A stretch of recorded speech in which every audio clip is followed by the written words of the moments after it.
नमस्कार friends, super astrologer podcast पे आपका स्वागत है। आज हम आचार्य श्याम सुंदर जी से बात करेंगे मार्केश के बारे में और बात करेंगे कुछ अनुष्ठानों के बारे में। सबसे पहले हम स्वागत करते हैं आचार्य जी का। आचार्य जी, आपका शो में स्वागत है। शो को स्टार्ट करते हैं सर। सबसे पहले हमें बताइए मार्केश होता क्या है और लोग इससे इतना क्यों डरते हैं? आपने अपने सुपर एस्ट्रोलॉजर ऐप पे बहुत अच्छा प्रश्न किया है और वर्तमान में बहुत लोग इस बात को नहीं जान पाते और इसमें एक प्रकार से कहा जाए जिसे देसी भाषा में ढिलाई बरतते हैं या वो इग्नोर कर जाते हैं वो बहुत सी बातों को कि नहीं, और बाद में उसके परिणाम भोगते हैं। तो ये आपने विषय वस्तु बहुत अच्छी उठाई है।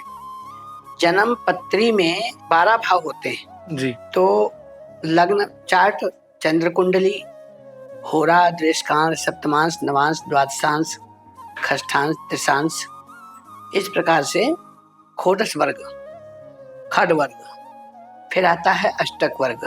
सभी चक्रों में प्रमुख रूप से लग्न चक्र, चंद्र चक्र और त्रिशांश कुंडली से मार्केश को देखना चाहिए, क्योंकि त्रिशांश भी अरिष्ट आदि कथन करता है जी। अरिष्टों को बताता है। तो लग्न में प्रथम यानी लग्नेश लग्न भाव का स्वामी, धनेश द्वितीय भाव का स्वामी, सप्तमेश सप्तम भाव का स्वामी, अष्टमेश अष्टम भाव का स्वामी। यदि इनकी दशा महादशा आती है तो ये मार्केश होते हैं और कई बार ये मार्केश जो है वो साहचर्य से भी फल देते हैं। मान लो किसी की मार्केश की दशा नहीं है लेकिन वो मार्केश के साथ में बैठा है तो साहचर्यात फलप्रदा, वहां पर ऐसा भी आया है, शास्त्रकारों में आया है। साहचर्य से यानी साहचर्य यानी संगत, आप ये करना नहीं चाहते थे और अब साथ में हैं। जी।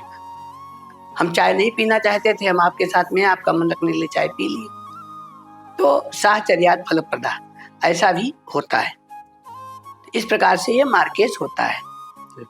मार्केश ग्रह का मतलब है, मार्केश ग्रह कहिए यानी मारक ग्रह, कष्टकारक ग्रह, अथवा इसको संस्कृत भाषा में रुद्र ग्रह आदि भी कहा गया है। और इसको किस चक्र से देखते हैं? हाँ, इसको आप अभी बताया है लग्न से और चंद्र कुंडली, लग्न चक्र से देखेंगे जी। फिर उसके बाद में चंद्र कुंडली में लग्न और अष्टम से भी देख सकते हैं, दोनों को मिला करके। जी। त्रिशांश कुंडली में जाकर के त्रिशांश कुंडली के अष्टम से और लग्न से भी देखते हैं। इन तीनों को एक साथ देखा जाना चाहिए। जी। और इसमें भी ये ध्यान रखना चाहिए कि चलित को भी, मान लीजिए मार्केश तो है और दशा महादशा उसकी है, लेकिन उसमें भी चलित में जाकर के जब देखेंगे कि कहीं वो संधिगत आदि तो नहीं है, भाव के अतिक्रमण आदि आगे पीछे तो नहीं है, भावातिचार वगैरह तो नहीं किया है, तब उसका वो ग्रह निष्फल होगा अथवा पूर्ण फल देगा, ये तब पर निर्भर है। इससे पहले कि हम आगे मार्केश पे बात करें, एक क्वेश्चन ये आता है कि यूजुअली जो ज्योतिषाचार्य हैं वो लग्न चार्ट ही देखते हैं या फिर जो डी चार्ट्स हैं वो देख लेते हैं, लेकिन जो चलित चार्ट है वो यूजुअली नहीं देखते हैं, अक्सर नहीं देखते हैं। तो चलित चार्ट कब देखना बहुत इंपॉर्टेंट हो जाता है? चलित चार्ट जो है वो हर अवस्था के लिए मान्य है और बिना उसके फल का सटीक निरूपण या फलादेश नहीं किया जा सकता। और चलित के लिए द्वादश भाव स्पष्ट और द्वादश भाव संधि स्पष्ट और ग्रह स्पष्ट। ग्रह की डिग्री जो होती है राशि अंश कला विकला, वो ये देखना पड़ता है कि ग्रह की डिग्री जो है राशि अंश कला विकला, वो भाव या भाव की संधि की डिग्री से मैच कहां से कर रही है। अगर वो भाव से है तो भाव में ग्रह रहेगा, अगर वो संधि से मैच कर रही तो संधि में ग्रह चला जाएगा, और ये आवश्यक है। अब रही बात वर्तमान में, तो वर्तमान में अब 10 मिनट का, आधे घंटे का कंसल्टेशन लेकर के कोई गया तो उनको उतनी देर में ज्योतिषी क्या बता देगा कितनी जल्दी वो निकाल लेगा, वो फिर बहुत लंबा मिलान का समय है, गणित का विषय है, उसके लिए समय चाहिए होता है। फिर उसी प्रकार की धैर्यता जजमान में भी चाहिए होती है। आचार्य में भी उतनी योग्यता चाहिए होती है कि वो ज्योतिष के जो तीनों स्कंध हैं, सिद्धांत, संहिता, होरा, उन तीनों पर उसकी कमांड हो, तीनों पर उसका गहन अध्ययन हो, गहन अनुभव हो, तब वो जाकर के चलित निरूपण आदि और सब चीजों को समझ पाएगा। और ऐसे तो प्रचलन में चंद्र कुंडली, लग्न कुंडली, चंद्र कुंडली से आगे कोई बढ़ता ही नहीं, बनवाते भी नहीं है लोग। बहुत ज्यादा किसी अपने क्षेत्र के पड़ोस के मंदिर पे गए, और अब हमको हास्यास्पद आपको भी लग सकती है ये बात, घर से झोला उठा करके निकले, सोचा कि चलो बाजार जा ही रहे तो पंडित जी से भी मिल लेंगे, या घर से नहीं भी सोचा तो गए बाजार में, सब्जी खरीदी, धनिया पुदीना खरीदने से भी जो पैसे बच गए, सोचा भी 10, 11, 12 रुपए, 21 रुपए बच गए, चलो पंडित जी से बगल में मिल लें, पंडित जी बिटवा के कुंडली बना दी। तो वो 10, 11 पकड़ा के आए, तो पंडित जी भी बेचारे क्या करें, उन्होंने खाली एक तारीख और समय डाला, नक्षत्र डाला, बर्थ चार्ट एक छोटे पेज पे बना के दे दिया। अब वो उसी को लेकर के शादी ब्याह से लेकर के वो पूरा जो है उसी पे पंडित जी ने बना के दिया था। अब पंडित जी भी देख रहे हैं, भाई जब इसने पहले ही इतने छोटे कागज पे बनवाया, किसी योग से नहीं बनवाया, हम क्यों मुसीबत मोल लें, चलो जो देता हो दो, इसके हाँ में हाँ मिलाओ, हाँ सब सही है, सब सही है, जाओ। तो ये हो रहा है ज्योतिष के नाम पर। तो चलित आदि की बात तो बड़े गहन अध्ययन की चीज है जी। और उसको बिना देखे हुए नहीं करना चाहिए। आचार्य जी, मैं एक चीज और बताइए कि किस अवस्था पे किस ग्रह का मार्केज बनता है? हाँ, इस अवस्था पर देखिए, हमने एक श्रृंखला आपके इसी में पूर्व में बताई हुई है जी, नक्षत्र कष्टावली जी, और सभी जो देखना चाहते हैं वो सुपर एस्ट्रोलॉजर में नक्षत्र कष्टावली हमने श्रृंखला चलाई थी, और उसमें हमने बताया था कि किस नक्षत्र के, तो जब तक के बच्चा जो है 6 महीने का रहता है अथवा 6 वर्ष तक का रहता है, तब तक के उसे नक्षत्र के आधार पे, क्योंकि नक्षत्र आयु कलौ युगे, नक्षत्र की आयु यानी राशि आयु कलौ युगे, नक्षत्र आयु फिर राशि आयु, नक्षत्र के आधार पे देखना चाहिए कि किस नक्षत्र के किस चरण का जन्म है, तो किस वर्ष मास दिन तक कौन सी बीमारी रहेगी, ऐसा मैं पूर्व में नक्षत्रों के आधार पे बता चुका हूं। ठीक है, अब उसके बाद में 6 वर्ष के बाद में फिर इसका मार्केज का निर्णय करना चाहिए। तो अवस्था पे जो है, इसके बाद में आपको ये देखना चाहिए कि जातक जो कुंडली निर्माण करें, जो आचार्य बनाए कुंडली, तो उनको राशि आयु कलौ युगे, वहाँ पर आपको आयु निर्णय रहता है, एक मध्यमायु, लग्नायु आदि निर्णय रहता है जी, लेकिन कलयुग के लिए ज्यादा प्रभावकारी ये राशि आयु कलौ युगे, ऐसा नक्षत्र आयु कलौ युगे ऐसा आया है जी, तो उसके अनुसार वहाँ पे देख लेना चाहिए। 5 साल तक तो 6 साल तक नक्षत्रों के आधार पे, और फिर उसके बाद में लग्न आदि के मार्केज आदि के आधार पे देखना चाहिए कि दशा महादशा किस समय प्राप्त हो रही है, और जो दशा महादशा प्राप्त हो रही है वो ग्रह उच्च का है, नीच का है, बलाबली है, कैसा है ग्रह का पूरा देख करके, और फिर निर्णय लेना चाहिए कि फिर जातक का भी स्थिति और परिवेश उसका कैसा है, उसके आधार पे ज्योतिषी को निर्णय लेना चाहिए कि किस प्रकार का मार्केज है। जी। क्या मार्केज प्री नियोजित रहता है? हाँ, मार्केज ग्रह जो होता है वो 2 प्रकार का दिमाग रखता है। जी, जैसे हम आप किसी भी विषय वस्तु पर 2 प्रकार की मस्तिष्क की स्थिति अपनी बनाते हैं, अपना मन बना के तैयार करते हैं कि नहीं इसके लिए ऐसा करेंगे, इसके लिए ऐसा करेंगे, अपने आप एक भाव बन जाता है। अरे आप साधारण शब्दों में समझिए, उदाहरण के तौर पे इस समझने के लिए है मात्र जी, कि आप किसी बारात में जाते हो तो उसमें 2-3 कैटेगरी होती हैं। सात्विक लोगों का भोजन अलग है, तामसी लोगों का अलग है। सात्विक लोगों के लिए पेय आदि अलग है, तामसी लोगों के लिए पेय आदि अलग है। भावना बदल गई ना जी। आप किसी को अपने जैसे वस्त्रों में देखते हो, सम उम्र और सम भाषा सम भाव, मतलब जैसे आप हो वैसे सामने वाला, तो आप उससे ज्यादा हाथ मिला लेते हो, या राम राम जी की कर लेते हो, या नमस्ते कर लेते हो, ठीक है। लेकिन वहीं पर आप किसी भगवत वस्त्रधारी, भगवा वस्त्रधारी साधु संत सन्यासी को देखते हो, आपका मन मस्तिष्क तुरंत बदल जाता है।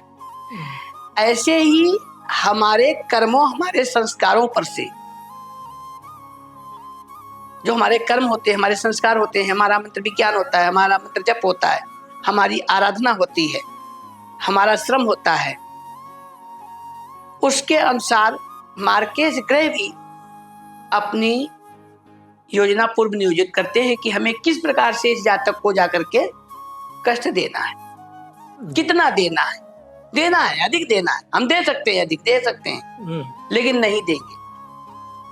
हाथ हमारा ही है, हाथ उतना ही है। एक छोटे बच्चे को मारेंगे हल्के से और एक बड़े बच्चे को मारेंगे, दोनों में अंतर आ गया ना जी। हाथ तो उतना अपनी जगह, अपनी पावर में है। ग्रह मार्केज जो है पूर्व नियोजना इस प्रकार से बनाता है। तो जिनको बचना होता है, तो अगर आपके अपने कर्म, अपने धर्म, अपने संस्कार, अपनी चीजें अच्छी हैं, श्रेष्ठ हैं, शास्त्रोक्त हैं, साधु संगति वाली हैं, तो उसके अनुसार मार्केट प्रभाव डालता है। योजना बनाकर, पूर्व नियोजित मस्तिष्क रख करके, मन रख करके ग्रह फल देता है। यानी इसको ये समझाया पंडित जी कि मार्केश तो हमारी कुंडली में है, क्योंकि वो हमारे पूर्व जन्मों का प्रभाव है। हाँ, लेकिन हमारे इस जन्म के जो कर्म है उससे हम मार्केश का प्रभाव को कम कर सकते हैं। हाँ, हाँ जी। ये छुपे हुए मार्केश का क्या कंसेप्ट है? क्या वो हमेशा मतलब सामने से हमें कष्ट दे सकता है, कुछ छुप कर भी कष्ट देता है? हाँ, ये छुपे हुए मार्केश ऐसा होता है जैसे आपको पूर्व से कोई आभास ना होने दे। जी। आपका सब कुछ अच्छा चल रहा है, व्यवसाय अच्छा है, शरीर अच्छा है, भोजन अच्छा है, वस्त्र अच्छा है, समाज अच्छा है, सब कुछ अच्छा अच्छा चल रहा है और कहीं से भी पता नहीं, बिल्कुल आप प्रसन्न हो, आप निर्भय हो गए। और निर्भय होने की अवस्था में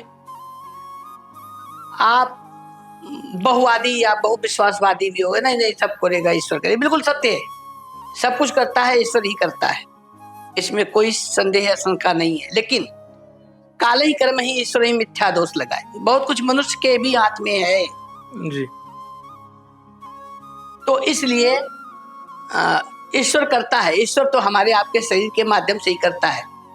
बिनु पग चले ईश्वर नहीं, बिनु काना कर, बिनु कर्म करे बितना ना। वो हमारे उसके नेत्र, हमारे नेत्र उसके नेत्र है, हमारा हाथ उसका हाथ है, हमारा पैर उसका पैर है, हमारा मुख उसका मुख है, हमारा स्वर ही ईश्वर है। ऐसा समझते हुए ईश्वर की सर्व व्यापकता, सर्वशक्तिमान जो है उसकी प्रभुता, उसको समझते हुए ध्यान रखना चाहिए और अपने में हमेशा गुणग्राही होते हुए ज्ञान पूर्वक हमेशा विचार करना चाहिए कि तो जो छुपे हुए ग्रह की बात है वो आपका सब कुछ सही चल रहा है, आप बिल्कुल अभय हो गए, निर्भय हो गए और बिल्कुल बहुवादी होकर के नहीं भगवान करेगा जो करेगा, बाकी हम ध्यान नहीं देते, हर विषय को, हर चीज को इग्नोर, आप सब अच्छा अच्छा अपना देख रहे हो। और ऐसे में छुपा हुआ ग्रह अगर मार्केश है तो आपको पहले से कुछ नहीं पता लगने दे रहा है, एकदम से आपको झटका दिया, पता चला ये सब सही चल रहा था, शहनाइयां बज रही थी, बाराती भोजन कर रहे थे, कन्यादान के लिए पिता स्नान के लिए गया, वहीं पे खत्म, सब कुछ सही चल रहा था, कुछ ऐसा हुआ, अकस्मात प्रभाव हुआ, वहीं पे खत्म, जिसकी किसी ने मतलब सोच नहीं रखी थी, जिसका क्या कहते हैं, जिसका अंदेशा ही नहीं था जी कि ये ऐसा नहीं होना चाहिए, ऐसा हो ही नहीं सकता, और वो हो गया। ऐसे ग्रह को ही छुपे हुए मार्केश की संज्ञा है, अदृश्य। रूप से कार्य करने वाला मार्केश, अदृश्य जो पूर्व में कोई भी आपको संकेत नहीं देता है और बिना संकेत दिए कार्य कर देता है। और बड़ी मार्केश का किन से यूजुअली एक अंडरस्टैंडिंग है कि हमारे शरीर पे कोई इम्पैक्ट आएगा, सेहत पर आएगा, तो शरीर के किन अंगों पे ज्यादा प्रभाव पड़ता है? हाँ, मार्केश ग्रह जो है वो किस भाव का मार्केश है, ठीक है, और उसकी संज्ञा क्या है। अब मार्केश में भी कई प्रकार का होता है जिसको देखना चाहिए, भावों से उसका फल निरूपण करना चाहिए, उसका विचार करना चाहिए। मार्केश रुद्र, अतिरुद्र, शतरुद्र, गौड़ रुद्र, रुद्र माने मार्केश, माहेश्वर रुद्र, विष्णु रुद्र, इस प्रकार के मार्केश होते हैं। अब मार्केश ग्रह जिस भाव में जाके बैठेगा और जिस भाव को दृष्टिपात करेगा और जिस अन्य ग्रह के साथ में होगा, ठीक है, जिस भाव या भावेश के साथ या ग्रह के साथ बैठा होगा मार्केश ग्रह, उस अंग से संबंधित परेशानी उत्पन्न करेगा। यानी हम जो काल पुरुष की कुंडली में जो काल पुरुष की कुंडली में जो होता है उसको देखना चाहिए, ठीक है, कि इस प्रकार का मार्केश है। अब मान लीजिए तृतीय भाव में मार्केश है जी, तो तृतीय भाव से भुजा और हाथ। अब भुजा और हाथ पे, यहाँ पे हाथ पे अटैक तो आएगा नहीं, हाथ पर अटैक तो आएगा नहीं। हाथ पे, और हाथ पे क्या हो सकता है, हाथ कट सकता है, फंगस पड़ सकता है, हाथ पैरालाइसिस हो सकता है जी। तो जो हाथ वाले रोग या गुण हैं वो धन भाव में मार्केश चला गया। और धनेश भी 2 और 7 भाव का स्वामी मार्केश होता है जी। लग्न, द्वितीय, सप्तम और अष्टम ये मार्केश होते हैं। अब धन भाव में ही मार्केश बैठा है जी, अष्टमेश या सप्तमेश या लग्नेश, धनेश स्वयं धन भाव में ही बैठा है। अब धन भाव से क्या, वाणी, गर्दन, नेत्र, विकार आदि होते हैं, तो क्या करेगा, या तो आंख पे प्रभाव डालेगा, आंखें चली गई, आंख की रोशनी चली गई, या कोई घटना घट गई, आंख की चोट आ गई, वाणी आप बोल ही नहीं पा रहे हो, आवाज सी चली गई जी, मतलब कोई भी कुछ भी प्रभाव डाल सकता है जी। गर्दन, सर्वाइकल है, स्पॉन्डिलाइटिस है आजकल जैसे चल रहा है, ये सब चीजें हो सकती हैं। ब्रेन का हो सकता है, सिर में चोट लग सकती है। तो जिस अंग पे है उस अंग पे उसका प्रभाव पड़ेगा। तो आपने जैसे आचार्य जी बात करी अदृश्य मार्केश की, तो और ये वाले जो मार्केश हैं जो अदृश्य नहीं है, तो उनके किस तरह के लक्षण हमें पहले से दिखने शुरू हो जाएंगे? हाँ, जो प्रत्यक्ष मार्केश होते हैं जो बिल्कुल दिखाई देते हैं, तो वो पहले से जो चोर मार्केश में अदृश्य मार्केश नहीं है जी, जो प्रत्यक्ष फल दे। तो आप भोजन करने बैठे, एक उदाहरण के तौर पे बता रहा हूँ जी, आप भोजन करने बैठे, पता चले छिपकली कूद गई बगल में, हैं, आप कहीं जा रहे हैं, पता चला एकदम से पैर ही ऊंचे नीचे पड़ गया, हल्का सा मोची आ गई। आपको बार बार, आप जहां भी जाते हैं आप बहुत अच्छा करते हैं, सब पूरा घर आपका ही है जी। और आप जिस रूम में जिस जगह रह रहे, पता चले सामने में दीवारों में चिटक रहा है, दिखाई दे रहा है, अरे कुछ नहीं है, बिल्कुल नया पंखा लगाया, सब कुछ है, लेकिन औरों को नहीं लग रही, लेकिन आपको उसकी आवाजें खड़खड़ाहट लग रही है। आप बहुत नया, बिल्कुल नया वस्त्र लेकर के आए, कुछ नहीं है, तो आपको केवल इरिटेट करने के लिए केवल एक ढाबा ही पड़ गया, या जल ही गया, या कुछ ही हो गया, या उस जगह से फट ही गया। मतलब इस प्रकार से छोटे छोटे बड़े बड़े उस भाव से रिलेटेड आपको कुछ ना कुछ कष्ट, हाँ, आपको संकेत देता रहता है कि मैं मौजूद हूँ जी। जो मानसिक और शारीरिक परेशानियों से और भोग और वस्तु की संबंधित भी, भोजन बन रहा है सबके लिए ठीक है, आपके लिए पता चला क्या नाम है, आपको लग रहा है नमक ही ज्यादा है, जबकि सब कह रहे हैं कोई नमक नहीं है इसमें, आप कह रहे हो नहीं इसमें कड़वा ही ज्यादा है। अच्छा, दोनों चीजें मात्रा में है, नमक और मिर्च भी सही है, तेल भी उसका सही है भोजन में, तो भी आपको वो अधिक लग रहा है या तो बिल्कुल नहीं लग रहा है। तो ये इस प्रकार से संबंधित जो है पूर्व से संकेत देते रहता है ग्रह। मार्केश ग्रह भिन्न भिन्न रूपों में संकेत देता रहता है। आप कोई कार्य करने चलते हो, कार्य ही नहीं बन रहा, आप बहुत परेशान हो, आपको रास्ता ही नहीं सूझ रहा। जिस समय आप चाहते हो हमें कोई मार्गदर्शन दे दे, आपको कोई मिल ही नहीं रहा है। उचित मार्गदर्शन देने के लिए, उचित परामर्श देने के लिए कोई नहीं मिल रहा है। पैसा है आपके पास में और बहुत है, लेकिन आपके त्वरित कार्य पर पैसा उपलब्ध नहीं है, अड़चन आ गई।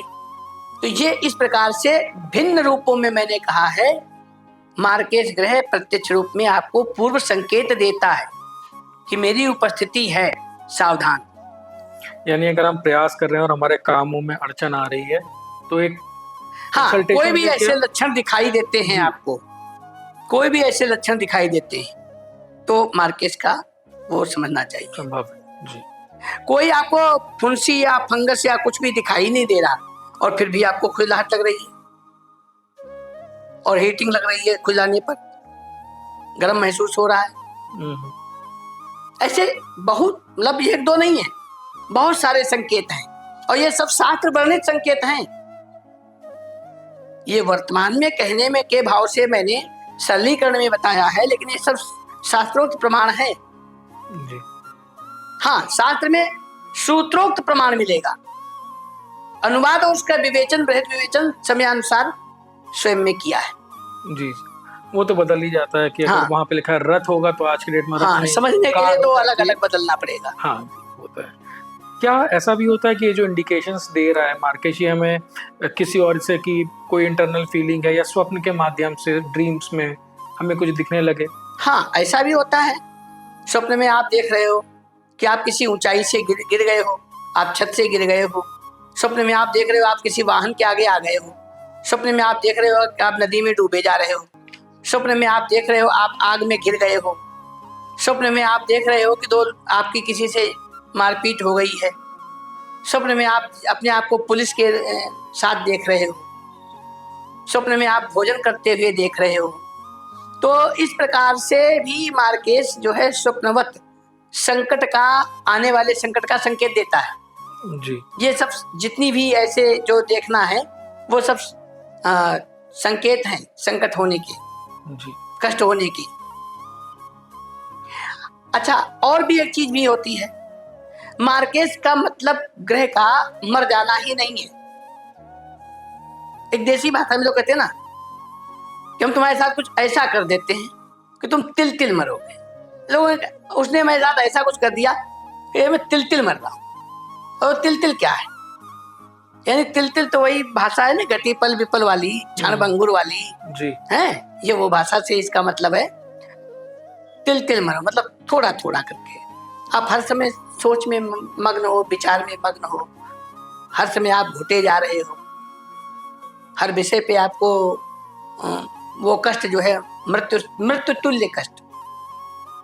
अच्छा, शास्त्र में ऐसा आया भी है मार्केश का, मृत्यु नहीं कहा है लेकिन मृत्यु तुल्य कष्ट कहा है वहां पर। तो मृत्यु तुल्य कष्ट इसी प्रकार के होते हैं। तो ये संकेत पूर्व में देता है ग्रह। तो आचार्य जी, अगला क्वेश्चन लेने से पहले इसी बात पे एक थोड़ी क्लैरिफिकेशन दीजिए। मृत्यु तुल्य कष्ट यानी जब बहुत ज्यादा कष्ट हो रहा है, और कब मार्केश जो है जब वो मृत्यु की तरफ ले जाता है, कब ये डिफरेंस हमें पता चलता है? हाँ, जब छोटे छोटे संकेत करता है तो आपको सावधान करता है वो जी। आपके सामने भिन्न भिन्न रूपों में आकर के जब कष्ट देता है तो आपको सावधान करता रहता है।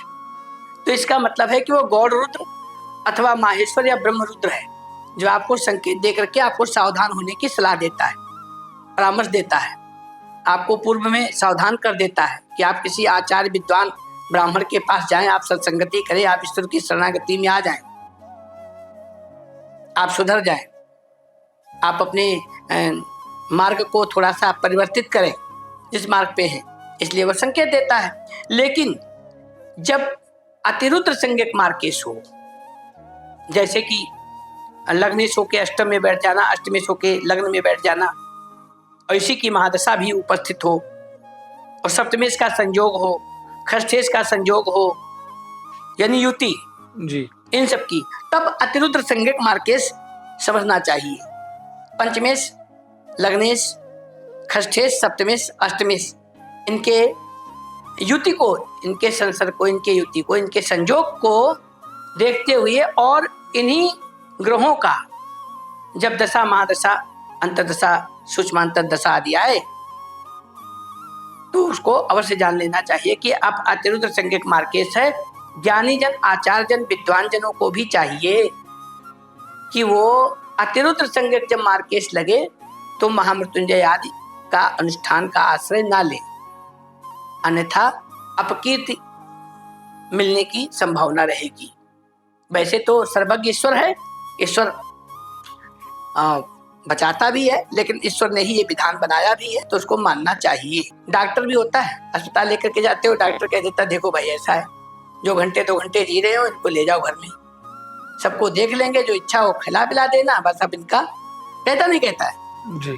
या वो डॉक्टर पहले ही आंसर देता है सब भगवान के हाथ में है।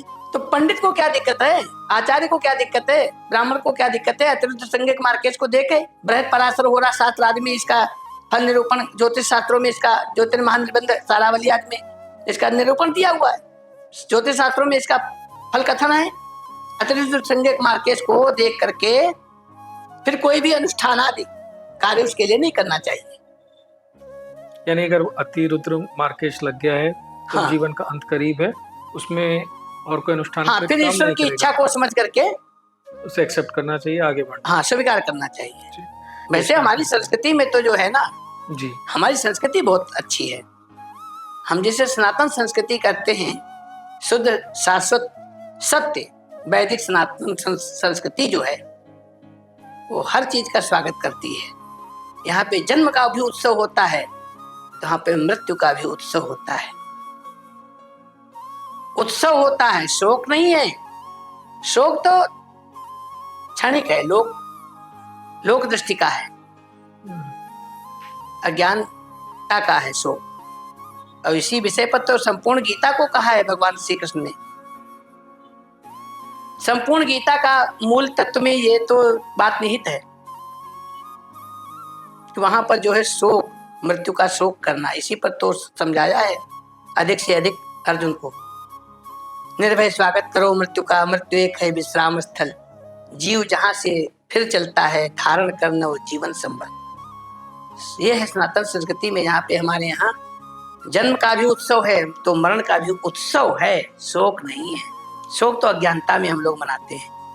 इसलिए उस समय जब अतिरुद्ध संज्ञक मार्केश हो तो उसे भी सहर्ष स्वीकार करना चाहिए।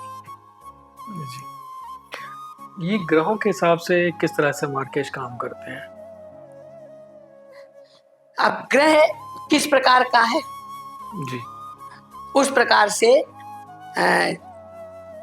ग्रह का क्षेत्र, जैसे सूर्य, चंद्र, ये अधिकतर मार्केश नहीं बनते। अच्छा।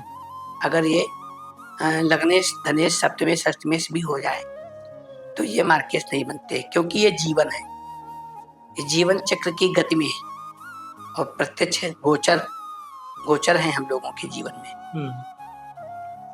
कहीं कहीं पर इनको भी माना है जी। लेकिन ये साहचर्य अवश्य प्रदान करते हैं अन्य ग्रहों को। अन्य ग्रहों की गुण धर्मिता है। ज्योतिष शास्त्र में इसी को मरण निमित्तानि या मरण प्रदेश, मरण स्थान आदि, रोग मृत्यु आदि निर्णय दिए गए। ग्रह जो मार्केश ग्रह है, लग्नेश है, धनेश है, सप्तमेश है, अष्टमेश है, वो कौन सा ग्रह? बुध है।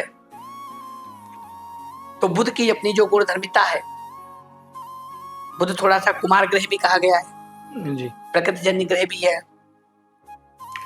तो उसी रास्ते से जिस गुण धर्मिता का ग्रह है, उसी गुण धर्मिता के से उत्पन्न हुए रोगों से वो मृत्यु को देगा।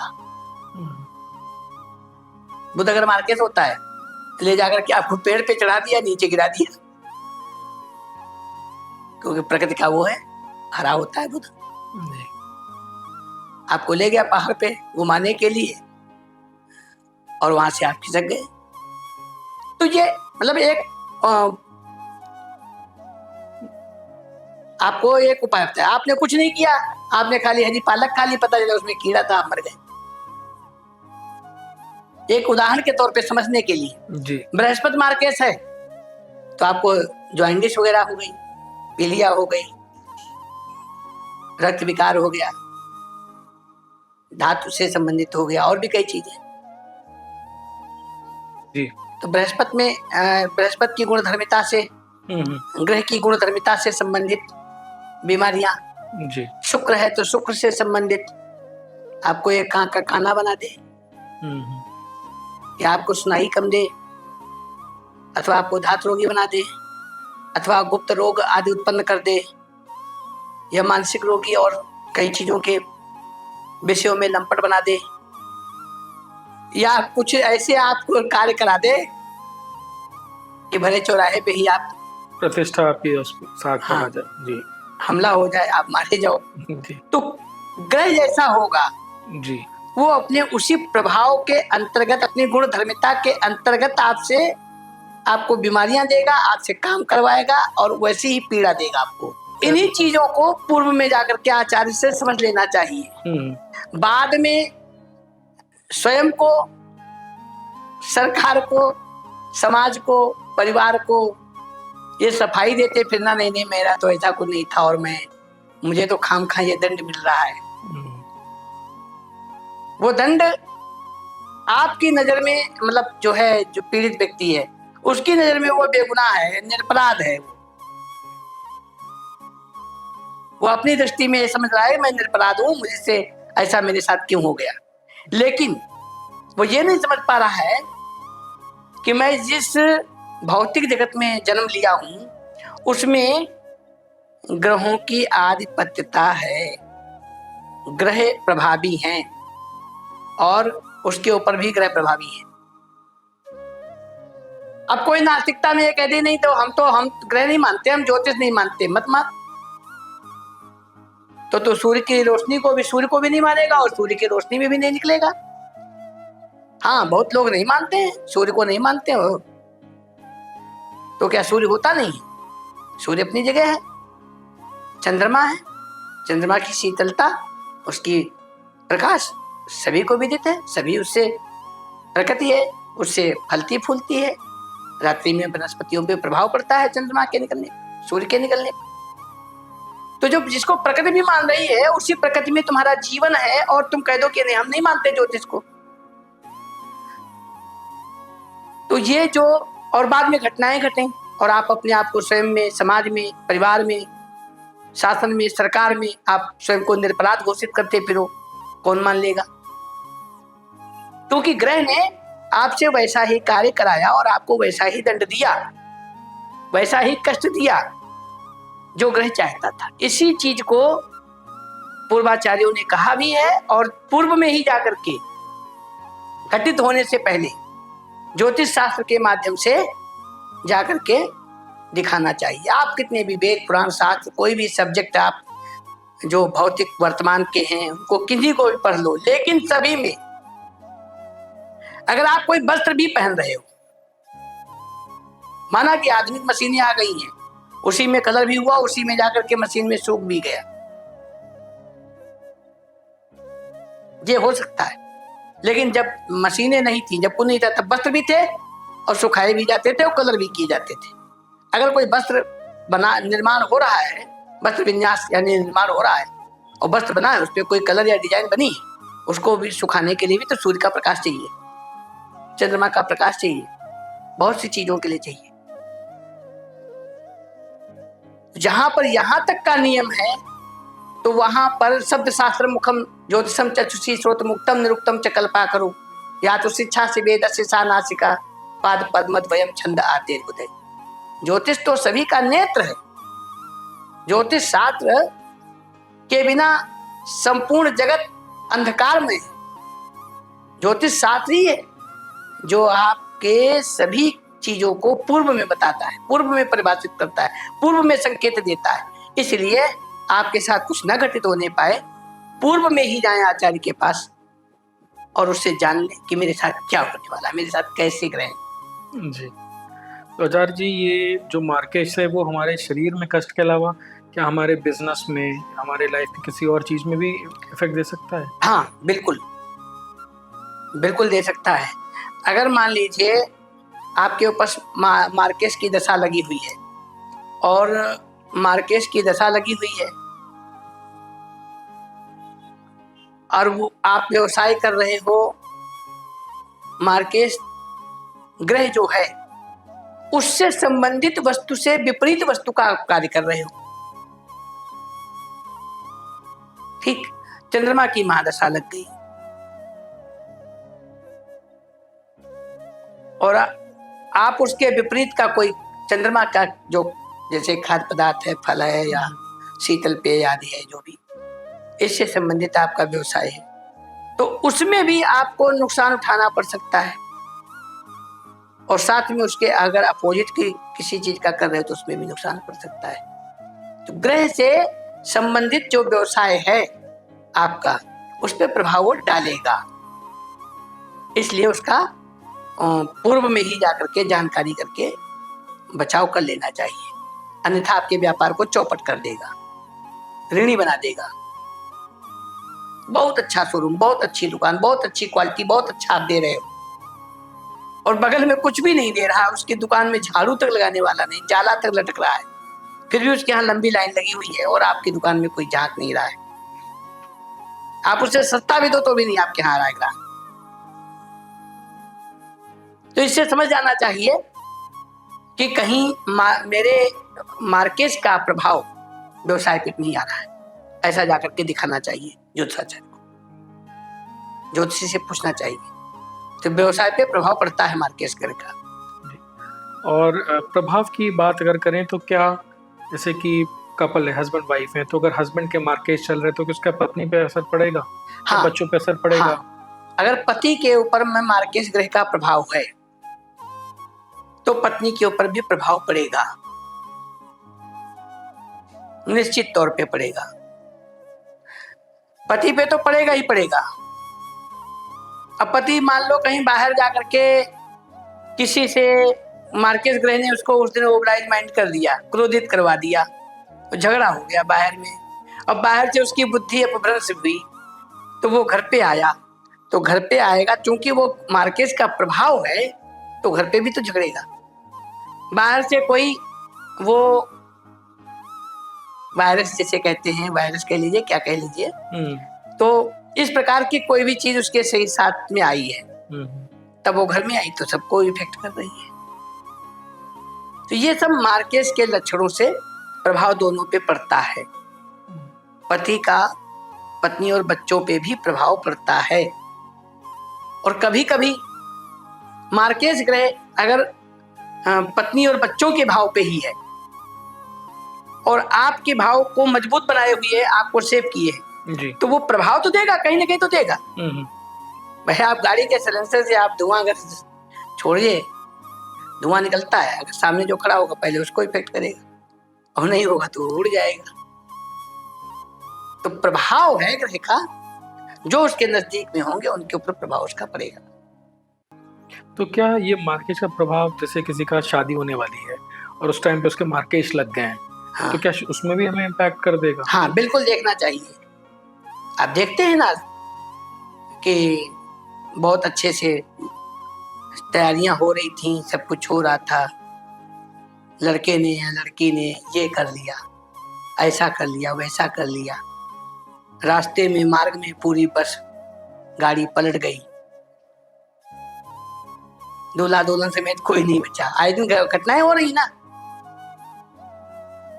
या सभी को फूड पॉइजनिंग हो गई या कोई भी घटना ऐसी हो गई जो हो रही है। तो ज्योतिषी को जब वो गुण मिलान वगैरह कर रहा हो, वैवाहिक गुण मिलान आदि कर रहा हो, उस समय अब ज्योतिषी की कोई गलती नहीं है इसमें, लोग पूछते ही नहीं, लोग जानना ही नहीं चाहते।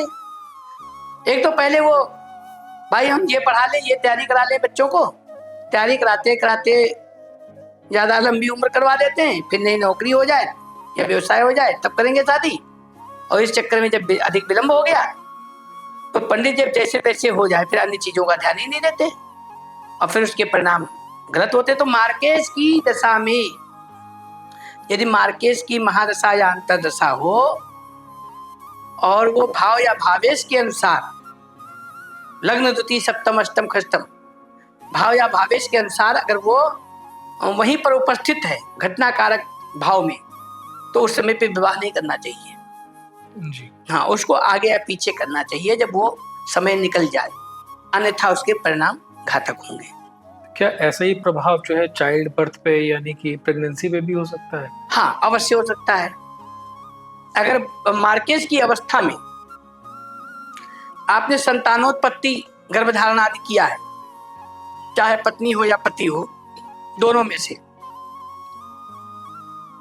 और दोनों के अगर कहीं सप्तमी षष्टमी और ये सब समान हो या इस प्रकार से हो, तो संतान विकृत हो सकती है, बार बार गर्भपात हो सकता है, कमजोर हो सकती है, या और अन्य प्रकार की दिक्कतें हो सकती हैं संतान में। इसलिए उस समय भी ऐसा प्रयास नहीं करना चाहिए, इसका प्रभाव संतानोत्पत्ति पे पड़ता है।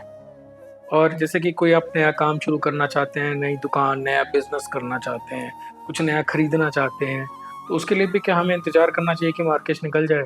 हाँ, बिल्कुल देखना चाहिए कि अगर आपके पास उसमें मार्केज की दशा महादशा चल रही है या अंतरदशा चल रही है, तो उस समय जैसे व्यापार करते हैं, सप्तम भाव से व्यापार का विचार करते हैं, दसम भाव से करते हैं, पंचम से करते हैं, धन भाव से करते हैं, लाभ भाव से करते हैं, जहां से भी विचार करते हैं, तो मार्केज आदि का संबंध व्यापार भाव से नहीं होना चाहिए। अगर है तो उस समय इसको टाल जाए, और जिसका व्यापार करने जा रहे हैं, जिस ग्रह से संबंधित वस्तु का, तो उस ग्रह जिस संबंधित व्यापार करेंगे, कि हमें जैसे चंद्रमा से संबंधित या बुध से संबंधित या मंगल से संबंधित हमें व्यापार कर रहे हैं, उस ग्रह से संबंधित कर रहे हैं, उस ग्रह का संबंध मार्केज ग्रह के से संबंधित तो नहीं है, या मार्केज का उसका कोई साहचर्य तो नहीं है आपस में।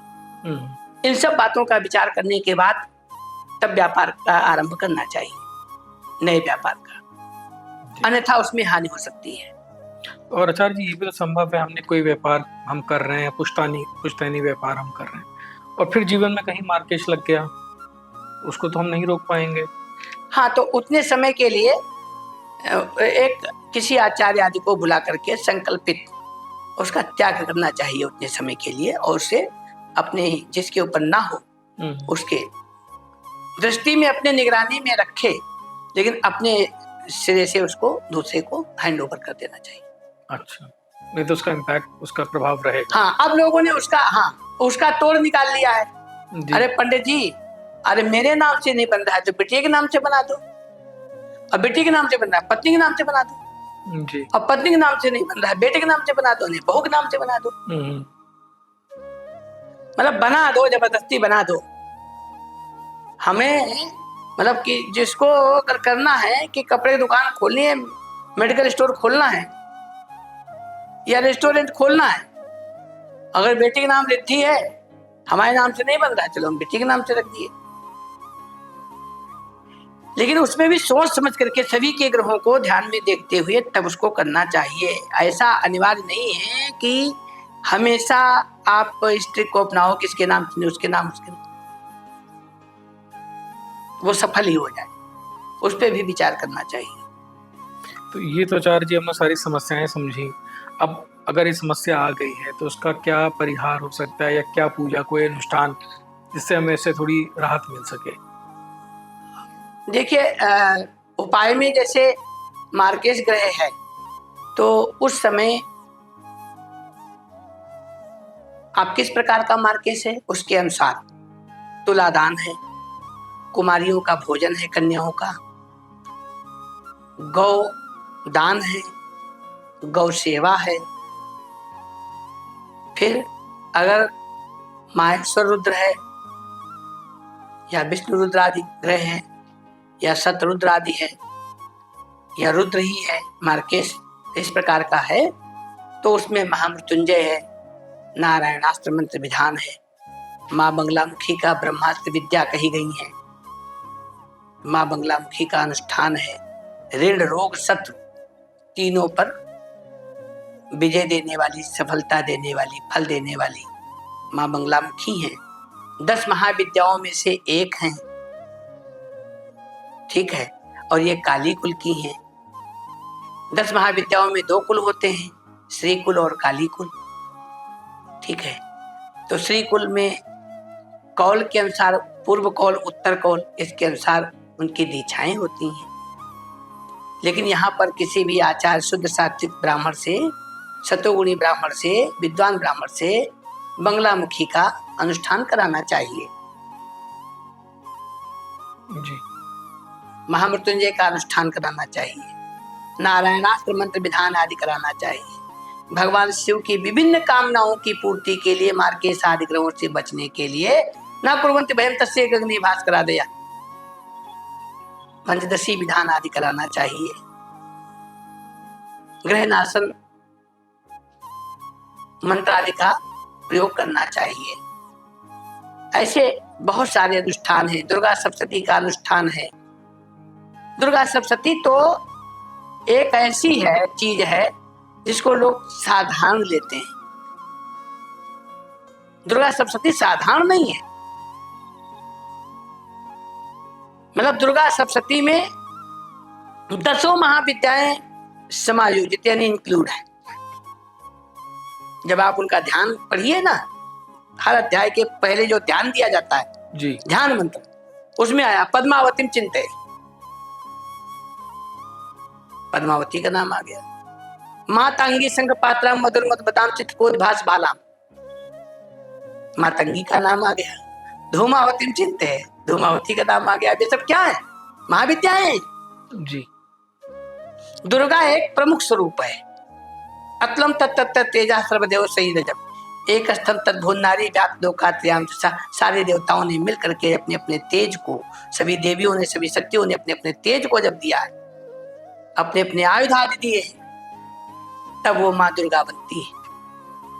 तो दुर्गा तो एक विराट स्वरूप है जी। लेकिन उसके अंदर साधारण जनों को, गृहस्थ जनों को, सामान्य जनों को उसी में समायोजित रूप में 10 महाविद्याएं प्राप्त होती हैं और 10 महाविद्याओं का फल प्राप्त होता है।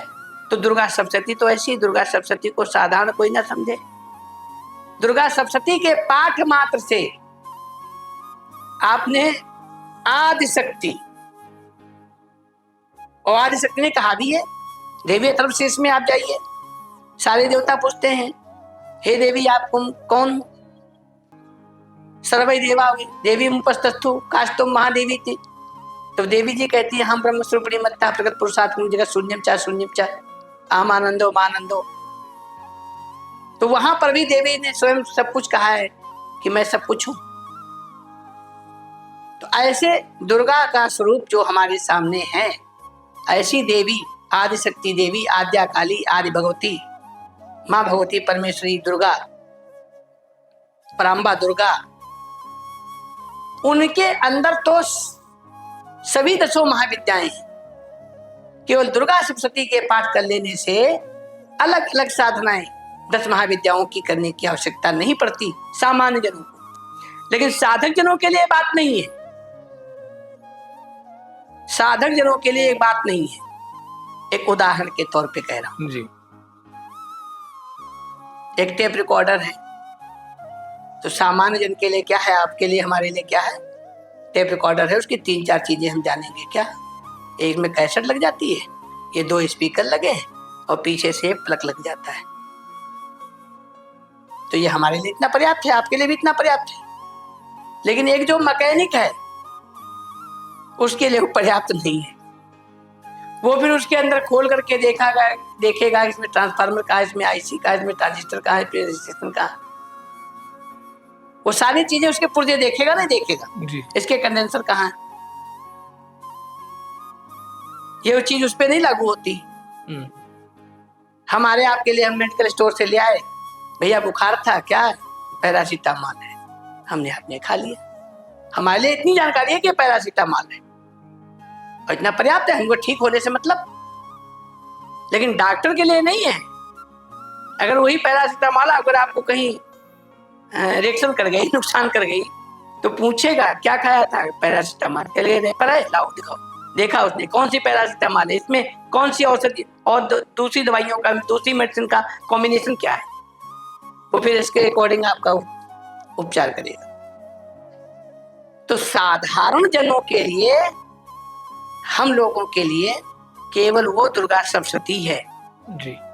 और उस दुर्गा सप्तशती के अंदर समायोजित 10 महाविद्याओं का फल हम लोगों को प्राप्त होता है, लेकिन मात्रा के अनुसार प्राप्त होता है। लेकिन विशेष साधना करने वालों के लिए जो 10 महाविद्याएं की साधना करते हैं, उनमें अलग अलग काली कुल और सी कुल, जैसी इनकी जिसकी दीक्षा हो उसके अनुसार उसकी साधना करते हैं। और 10 महाविद्याओं पर से सबके कार्य अलग अलग हैं,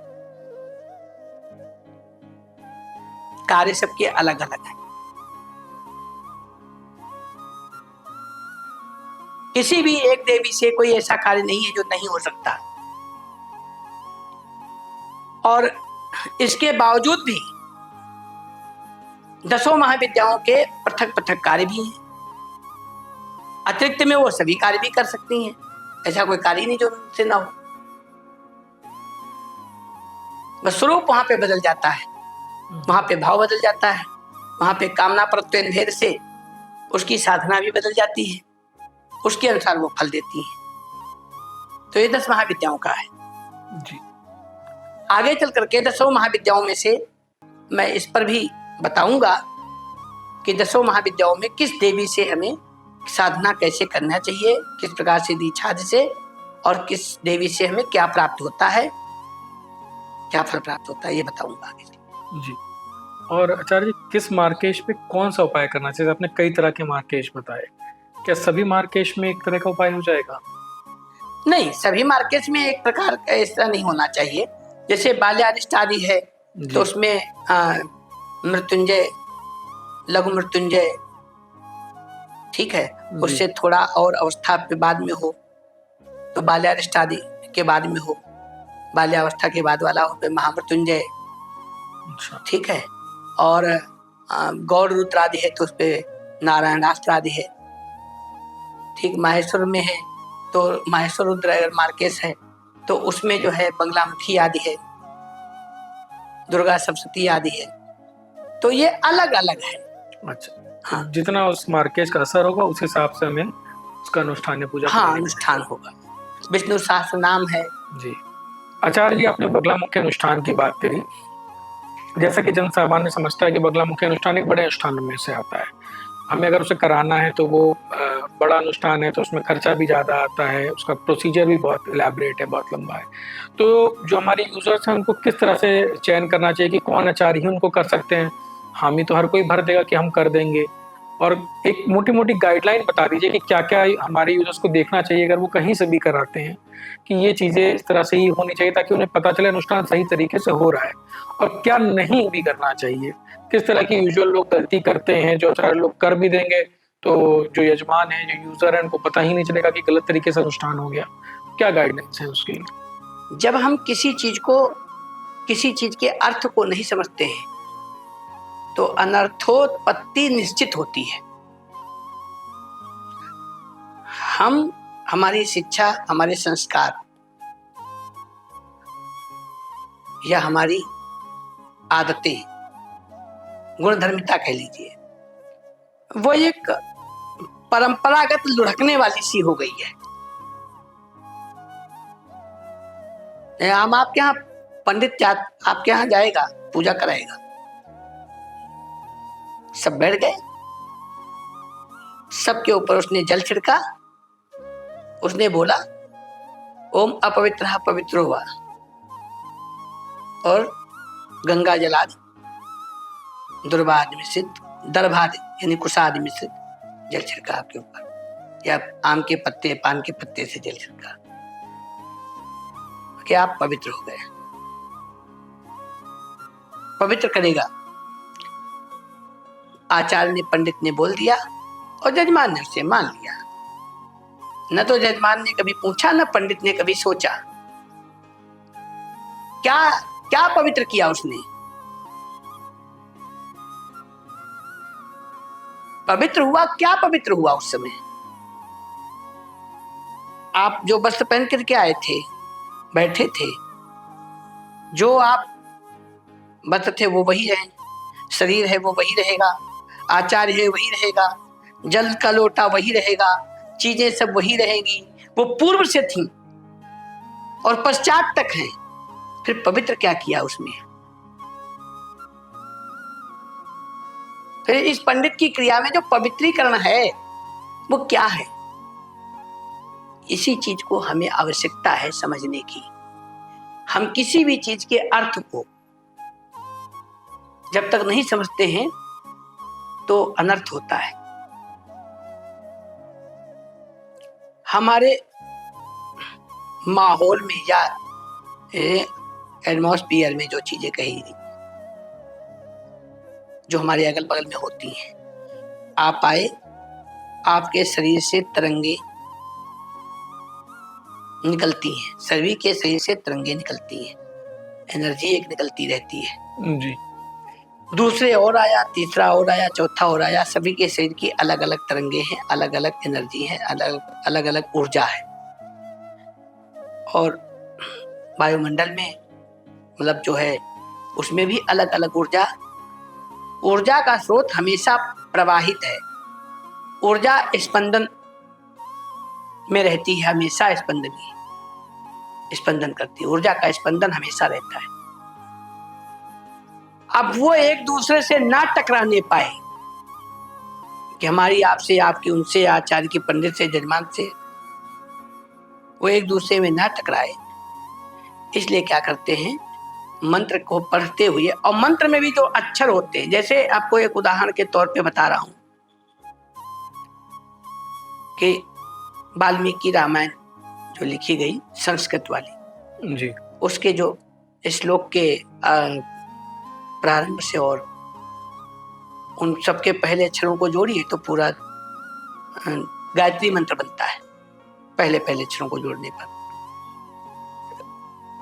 इसे कहते हैं कटपयादि प्रकार कह लीजिए, संस्कृत में इसको कटपयादि प्रकार आदि भी बोलते हैं।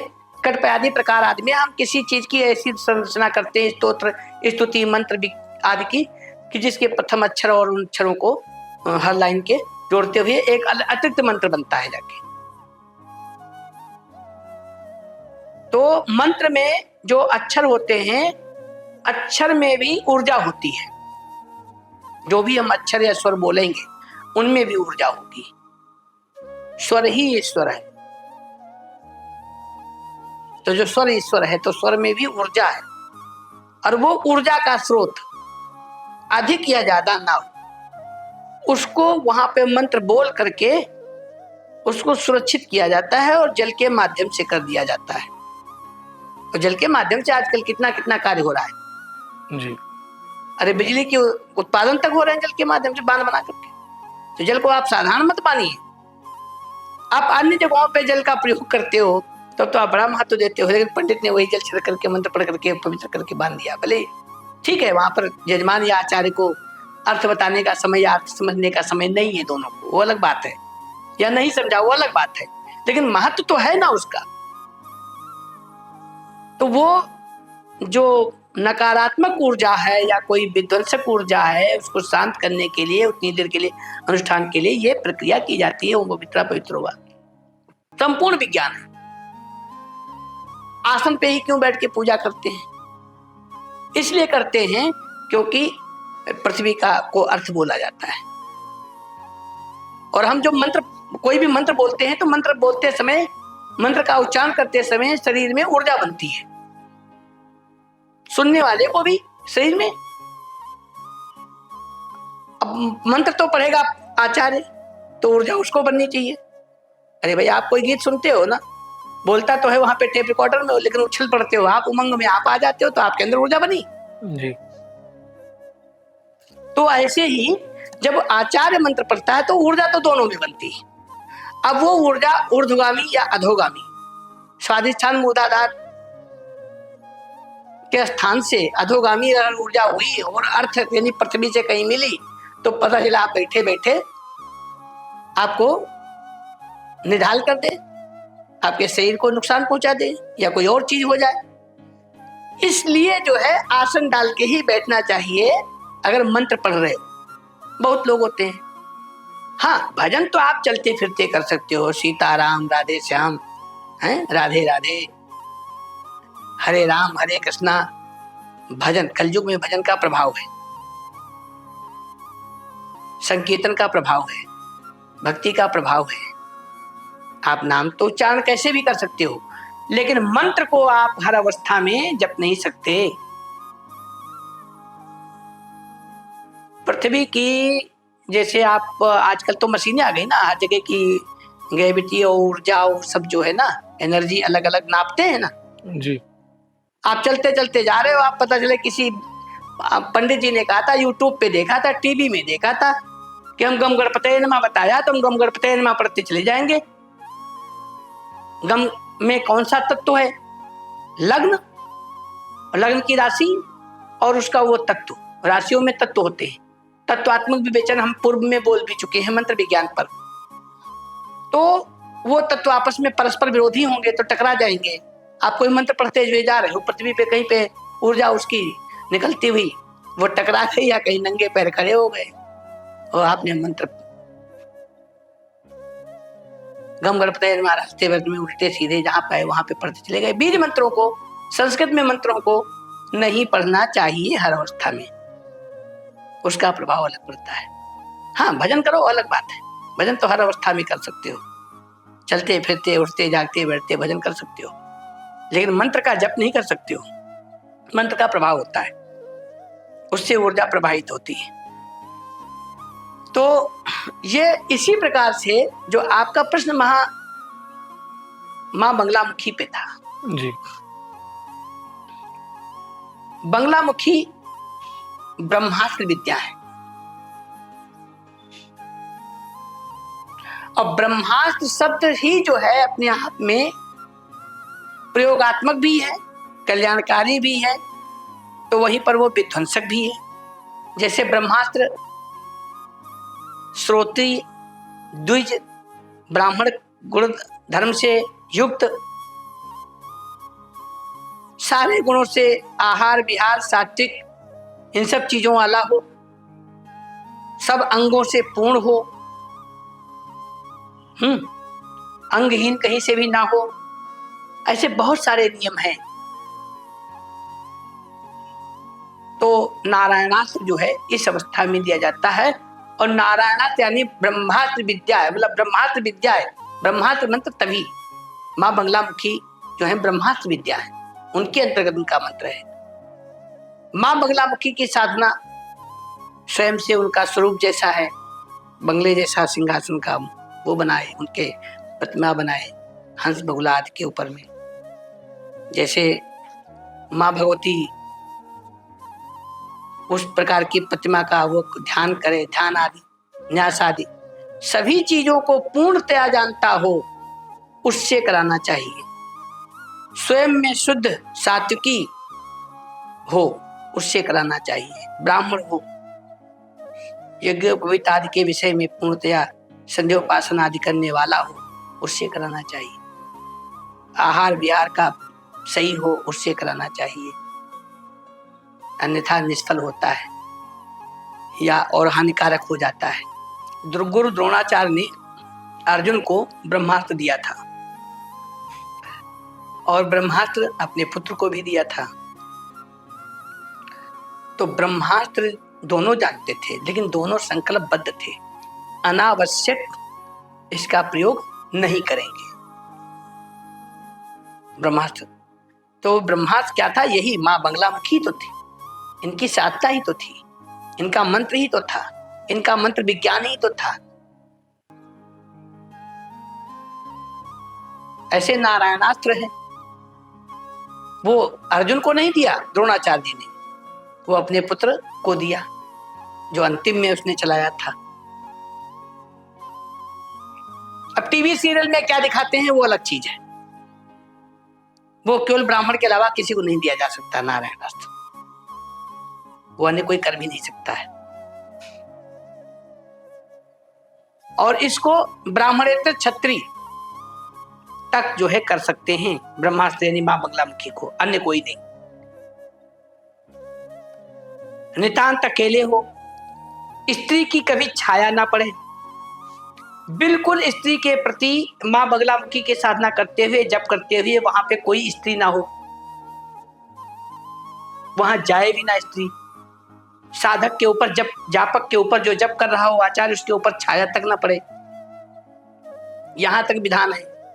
लेकिन वर्तमान में सब देखा देखी का अनुसरण है और मनमानी का आचरण है, कर रहे हैं लोग ऐसे जो गलत कर रहे हैं। साधना है इसकी, पुरुषचरण है इसके, कहीं कहीं पे ग्रंथांतर के रूप से कहीं पर 36,000 का इसका पुरुषचरण मान लिया जाता है एक, और वैसे सामान्यतः 1.25 लाख का एक पुरुषचरण माना जाता है। तो 36 पुरुषचरण हो जाएं जब 1.25 लाख के हिसाब से, तब मां बगलामुखी की साधना संपन्न होती है। साधक के लिए जी, काम प्रयोगों के लिए, ऋण रोग शत्रु वाद विवाद मुकदमा आदि, इन सब पर विजय के लिए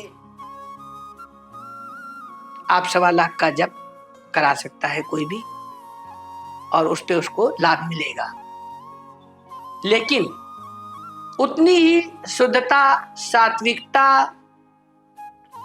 और पात्रता जजमान को भी रखनी चाहिए। आचार्य के साथ जजमान भी उस चीज का पात्र हो। अच्छा, महाविद्याओं में देखिए, आप घर में भगवान सत्यनारायण की कथा करते हो, या आप अन्य कोई पूजन पाठ करते हो, या मंदिर आदमी तीर्थ आदमी करते हो, तो आपका यथा श्रद्धा चलता है। यथा श्रद्धा, यथोपलब्ध, यथोप मिलितोपचारई है, जो आपको मिल गया जी, जितना आपसे बन पड़ा उतनी सामग्री पूजन आदि की आप चल ले लीजिए। लेकिन जहां पर साधना का विषय होगा, जहां पर महाविद्याओं के मंत्र का प्रयोग होगा, मां बगलामुखी महाविद्या है, तो वहां पर समय और सामग्री से कोई समझौता नहीं है। तो जितना उनका लिखा है उतना जब भी होगा, उतना समय भी लगना चाहिए, उसी के अनुसार उसका दशांश हवन आदि भी होना चाहिए, और जो चीजें उनके लिए वर्णित हैं पूजन आदि की, वो सब सामग्रियां भी उपलब्ध होनी चाहिए। उसमें कोई समझौता नहीं हो सकता। तो आज भी प्रत्यक्ष फलदायी है मां बगलामुखी साधना। जी, स्वयं को ये कहना तो मूर्खता होगी कि हम साधक हैं या सिद्ध हैं, और ऐसा जो कहते हैं नहीं, हाँ मां भगवती की कृपा है मुझ पर, वो कृपा हमेशा करती हैं अपनी। जब भी मैं उनका स्मरण करता हूँ, उनका कार्य करता हूँ, वो कृपा करती हैं, श्रेय मिल जाता है कई बार। ये मैं मान सकता हूँ कि वो हमको श्रेय दे देती हैं। तो ये अद्भुत प्रयोग है, और इसको हमने कुछ एक बार करके देखा है। जी। तो आचार्य जी, इसमें हवन और जप दोनों होते हैं? हाँ, जितना जप होगा उसका दशांश हवन होगा, 10%। जी, हवन आवश्यक है। अब उसमें ये नहीं चलेगा कि जजमान को धूल झोंकने के लिए या देवता को धूल झोंकने के लिए बस एक माला उठाई और जप कर दी, हवन हो गया, बस छुट्टी। अच्छा, दोनों की भावनाएं, जब बगलामुखी का जप होता है और जप के बाद में जब तक होता है तब तक भी, और समापन पर भी, मतलब उसकी जो पूर्णाहुति आदि डालते हैं, हवन आदि कराते हैं, एक भावना घर कर जाती है, जजमान की भी और आचार्य की भी। हम किसी आचार्य को कम या ज्यादा या वो ऐसा बताने के लिए बात नहीं कह रहे हैं, किसी की निंदा के लिए नहीं कह रहे हैं, लोगों की जागृति के लिए बात जरूर कह दे रहे हैं। पुनः महाविद्याओं की साधना में यदि आपने संकल्प कामना प्रत्ययन भेद से लिया है, तो आपको समय सामग्री दोनों जैसा कि वर्णित है विधान में उतना ही रखना पड़ेगा। उसमें कोई समझौता ना करें, अन्यथा निष्फल होगा। आचार्य सोच ले, ब्राह्मण सोच ले, अरे भाई जब मैं सबसे ज्यादा सामान ही लिखा दूंगा, ये सब सामान ही खरीद लेगा जजमान, तो मुझे क्या देगा। और जजमान भी सोच ले, अगर मैं सारा सामान ही, मुझे पंडित जी इतना ज्यादा महंगा खरीदा देंगे तो फिर बाद में अपनी दक्षिणा मांगेंगे तो वो क्या दूंगा? तो भाई तभी आप इसको कराइए जब दोनों आचार्य में संतोष और जजमान में श्रद्धा और सामर्थ्य दोनों हो, तब इसको कराए। लगभग कितना समय लग जाता है बगलामुखी अनुष्ठान को पूरा करने में? देखिए, वैसे तो प्रचलन में आजकल किसी भी अनुष्ठान के लिए 5 पंडित बैठ जाते हैं, 5 आचार्य, 10 आचार्य, 11 आचार्य, 21 आचार्य, जैसी संख्या करानी है, जितने पुरुषजन के हिसाब से कराना है, लाख के हिसाब से कराना है, 1000 के हिसाब से कराना है, उसके अनुसार बैठते हैं लोग जी। लेकिन सोचने वाली बात है उनके आचार्यों के बंगलामुखी की जापक साधक वो हैं, उसके योग्य है नहीं। खाली मंत्र रट लेने से या पढ़ लेने से एक लाइन का वो उसके योग्य है। उनका शारीरिक परीक्षण, उनकी योग्यता, वाणी स्फुटता और शुद्धता, मंत्र की शुद्धता, शरीर की शुद्धता, ये उसके योग्य है या नहीं है? वो तो भाई थोक भाव से अपनी अपनी टोली, अपनी अपनी टीम बुलाई और जजमान के यहाँ पहुंच गए। एक दिन में पूरा कर देंगे। एक दिन में पूरा कर देंगे, 3 दिन में पूरा कर देंगे, 5 दिन में पूरा कर दें, तो अब उसको क्या कहा जाए? लेकिन हमारी दृष्टि में इसे एक व्यक्ति से समय, सामग्री का ध्यान, शुचिता का ध्यान रखते हुए कराना चाहिए। समय चाहे जो लगे, अगर 1.25 लाख होगा, एक व्यक्ति करेगा और सही ढंग से करेगा तो कम से कम 3000 से ज्यादा नहीं कर पाएगा। मान के चलिए कि उसको 31 दिन का समय होना चाहिए, महीने भर का समय लगेगा। हाँ, अगर एक व्यक्ति करता है तो।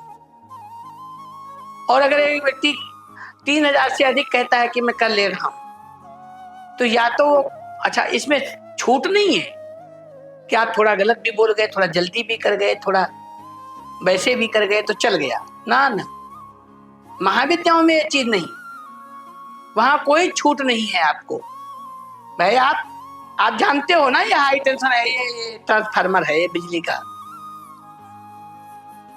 और आप उसके पात्र नहीं हो वहां पे जाने के, तो आप जानते हुए भी आप गए क्यों? वो छोड़ देगी, आपको देखेगी नहीं है भैया, आप टीका लगाए पंडित जी, वो छोटी है, वो तो चिपका ही लेगी, वो छोड़ेगी नहीं छोड़ेगी। वो तो एक विद्युत है, तो वो शक्ति है, तो वो भी शक्ति है। वहां पे तभी जाइए जब आप उसके पूर्ण ज्ञाता, उसके योग्यता रखते हो, अन्यथा मत जाइए। एक आज का आखिरी सवाल पूछेंगे पंडित जी कि आपने कहा कि अगर सही से नहीं करेंगे तो निष्फल हो सकता है। बिल्कुल निष्फल होगा। निष्फल हो गया तो चलिए ठीक है, क्या क्या इसका कोई नेगेटिव या बुरा प्रभाव भी पड़ सकता है, क्योंकि ये संकल्पबद्ध होगा? हाँ, दोनों अगर संकल्पबद्ध हैं तो दोनों पे बुरा प्रभाव पड़ेगा, बनते कार्य भी बिगड़ेंगे और अधिक पूर्व से स्थिति और बदतर हो जाएगी। दोनों आचार्य और वो दोनों ही रुग्ण होंगे, परिवार पे प्रभाव पड़ेगा, बीमारी आदि और बढ़ेंगी, और धन हानि होगी, और विवादों में घिरेंगे, और नुकसान होंगे, और कर्ज में डूबेंगे, अपयश, अनायास अपयश लगेगा। भाई कोई चीज अगर आपके विपरीत हो गई तो कुछ भी कर सकती है जी। तो यानी अगर इसे सिंपल भाषा में कहें तो ये आपकी समस्याओं का सर्जिकल ट्रीटमेंट है। हाँ, आपको तुरंत लाभ भी मिल सकता है, और सही नहीं हुआ तो लेने के देने भी पड़ेंगे। विज्ञान तो सब पुराना है, हम नए में उसका स्वरूप परिवर्तित देखते हैं। जी। चिकित्सा एक विज्ञान है, उस विज्ञान के अंतर्गत किसी ने ऑपरेशन सीखा, शल्य चिकित्सा, और वो जाकर के ऑपरेशन किया, और ऑपरेशन जो है सफल हो गया। जी। सही ढंग से पढ़ा हुआ है, अनुभवशील है डॉक्टर, तब तो वो सफल है। अगर जरा सा भी लापरवाही कर दिया तो पता चले उल्टा लेने देने पड़ गए, डॉक्टर को भी अपयश मिला और रोगी को क्या नाम, उसका नुकसान हो गया। तो साधारण बात है जी। तो ऐसे मंत्र विज्ञान में ये जो महाविद्याएं हैं, तो महाविद्याएं सुनने में तो ठीक है, आजकल तो मीडिया, सोशल मीडिया का युग है, लोग कोर्सेज भी करा रहे हैं सब भरे पड़े हैं, महाविद्या 10 महाविद्या का ये इतने सारे। अच्छा, हम तो एक जो नेट पे देख रहे थे, उन्होंने 70 से ज्यादा इसके वो बनाए हुए हैं प्रश्न, और उनमें से एक प्रश्न ही सही नहीं है, उत्तर कहां से सही से आएगा?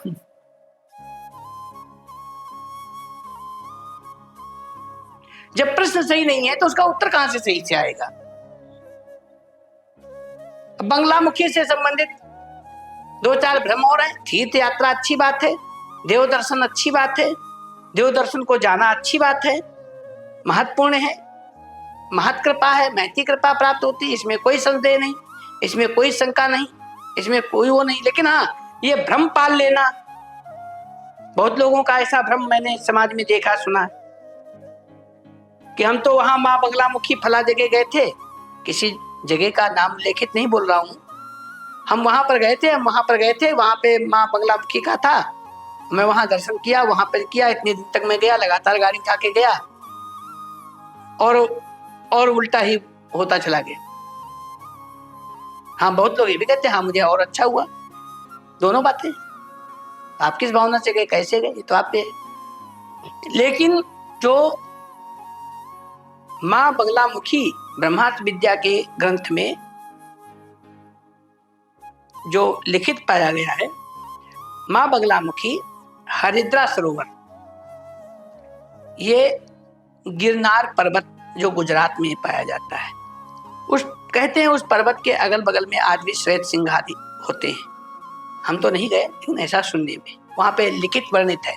वहां पे सिद्ध साधक किस किस योनि में है, शेर के रूप में है, वहां पे सामान्य जन कोई नहीं जा सकता। ये माँ बंगलामुखी वहां पे हरिद्रा सरोवर की वो चारों तरफ से रक्षा करते हैं। पर्वत, गिरनार पर्वत के कंदराओं के बीचों बीच में हरिद्रा सरोवर है। माँ बंगलामुखी का प्राकट्य वहां पर हुआ, और वहां पे कोई जा नहीं सकता। तो बाकी ठीक है, देवी है, शक्ति है, उसका आवाहन करोगे, उसकी प्राण प्रतिष्ठा आदि करोगे उचित आचार्यों से, सही आचार्यों से, वैदिक मंत्रों से, तो शक्ति है तो कहीं भी जा सकती है। पहले गांव में बिजली नहीं होती थी, गांव तक बिजली पहुंच गई, खंभा पहुंच गए, नहीं पहुंच गए? बहुत लोग ये सवाल कर देते हैं कि आजकल तो माँ बंगलामुखी की मूर्ति हर मंदिरों में लगभग स्थापित हो रही है, पहले नहीं हुआ करती थी। ठीक है भाई, पहले तो गांव में लाइट भी नहीं हुआ करती थी, अब तो हर जगह खंभे बिजली पहुंच रही, तो क्या वहां पे लाइट प्रकाश नहीं हो रहा है? तो जहां माँ बंगलामुखी की जहां पे विग्रह पहुंच जाएगा, प्राण प्रतिष्ठा हो जाएगी, तो माँ बंगलामुखी का प्रभाव भी वहां पे होगा। लेकिन जिस प्रकार से हम बिजली से सावधानी भी बरतते हैं, लाभ भी लेते हैं और सावधानी भी रखते हैं, उसी प्रकार से ये महाविद्या है, ब्रह्मास्त्र विद्या है, महाशक्ति है, महाविद्या है, तो इनसे हमें लाभ लेना है और इनसे सावधान भी रहना है जी। हाँ, यहाँ ये त्रुटि बर्दाश्त नहीं है। जाप करने बैठे हैं, एंड्रॉइड मोबाइल हाथ में है, 5 मिनट भी मन को एकाग्र करके मंत्र जाप नहीं कर सकते, मोबाइल हाथ में फटाफट देखें क्या हुआ, कौन सा मैसेज आया, किससे बात करनी, किसको चैट देनी है, चैट पे चैट करते चले जा रहे हैं, कहीं हाथ खुला रहे, कहीं पैर खुला रहे, कहीं मसाला खा करके दाहिने गाल पे, कभी बाएं गाल पे। तो इस प्रकार से जो कर रहे हैं, कितनी सफलता पाएंगे वो? अच्छा, उनको स्वयं नहीं मालूम है कि वो अपना स्वयं का कितना नुकसान करते हैं। ये यजमान का हित अहित हो या ना हो, या उसको यथा श्रद्धा, क्योंकि एक जगह कहा गया है, मंत्र तीर्थ दीजिए गुरु भक्ति, यावत भावना तादृशी फल निश्चितम। मंत्र में, तीर्थ में, गुरु में, देवता में, ब्राह्मण में जैसी जिसकी श्रद्धा होगी, आसक्ति होगी, वैसा उसको फल प्राप्त होगा। और यजमान को तो जो फल मिले ना मिले, अच्छा या वो जो भी है, अलग बात है, लेकिन ये स्वयं साधक और जापक और आचार्य और ब्राह्मण के लिए अगर वो जो नियम है, जो पूर्णता है, जो योग्यता है, जो शुचिता है, जो विधान है, उसके अनुसार वो नहीं कर रहा है, तो ये उसके स्वयं के लिए नुकसानदायक है। आचार्य जी, ये तो हुआ बगलामुखी का। एक आपने बड़ा अनुष्ठान का नाम लिया था नारायण अस्त्र। ये नारायणास्त्र अनुष्ठान क्या होता है और क्या ये इसमें हवन होता है, जप होता है, कितने दिन का होता है? कुछ एक ओवरव्यू बता दीजिए हमारे यूजर्स जी, को। नारायणास्त्र वैष्णवास्त्र भी है। ये सभी विद्याओं में महानामनी विद्या, ऐसा विद्या महानामनी पुरा दत्ता मरुत्तते, ये महानामनी विद्या का मंत्र है। एक समय मतलब अन्य चीजें निष्फल सिद्ध हो सकती हैं, अन्य मंत्र विधान निष्फल सिद्ध हो सकते हैं, लेकिन नारायणास्त्र कभी निष्फल नहीं होता। एक बार सिद्ध हो जाए तो निष्फल नहीं होता। इसे अन्यथा प्रयोग भी जल्दी से नहीं करना चाहिए, बिना आवश्यकता के इसका प्रयोग नहीं करना चाहिए। जैसे मान लो आपको आता है जी। तो अन्यथा में आता है तो आप उसको रोज रोज प्रयोग कर लो, ये गलत है। अब आपके घर में कोई वैसी वस्तु है तो इसका मतलब थोड़ा ना कि हर समय प्रयोग करोगे।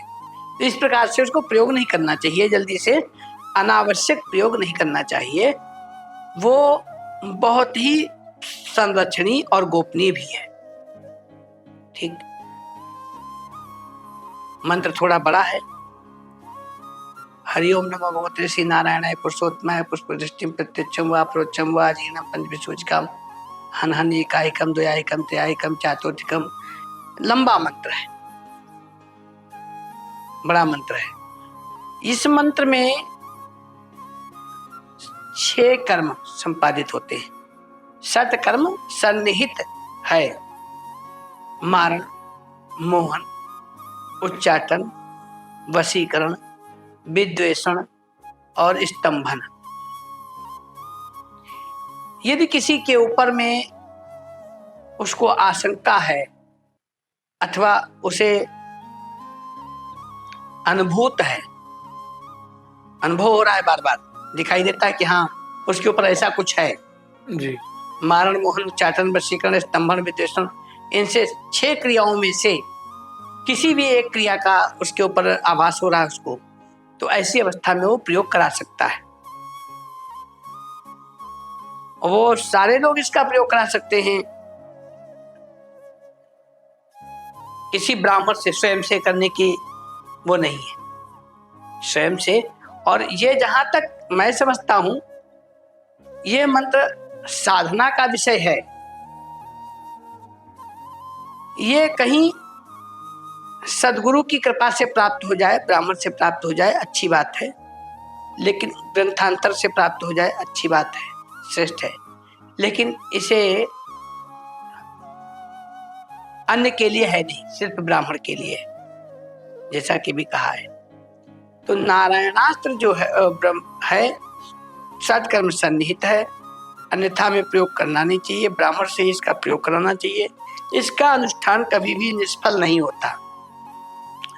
ये एक अमावस्या से दूसरी अमावस्या तक, अथवा एक पूर्णिमा से दूसरी पूर्णिमा तक, अथवा किसी भी एक अच्छी शुभ तिथि से दूसरी तिथि तक पूरे 31 दिन का होता है और तब ये कार्य करता है।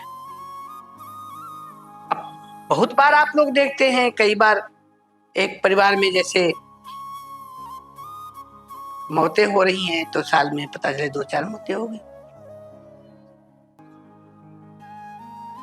आप नई से नई गाड़ी ला रहे हो, एक बार हो जाए, 2 बार हो जाए, चलो भाई संयोग है। आप कोई भी गाड़ी लेकर के आते हो, नई गाड़ी है, चलते चलते रुक जा रहे एकदम से बीचों बीच रोड में।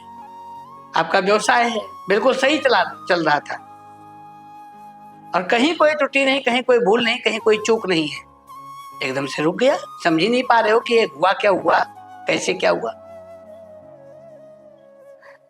ये जैसे स्तंभन हो जाता है, बिल्कुल स्टैचू हो जाता है।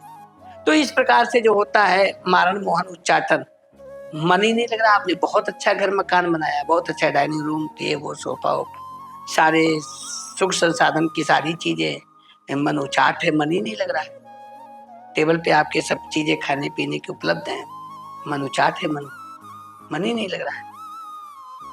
तो ये उच्चाटन है।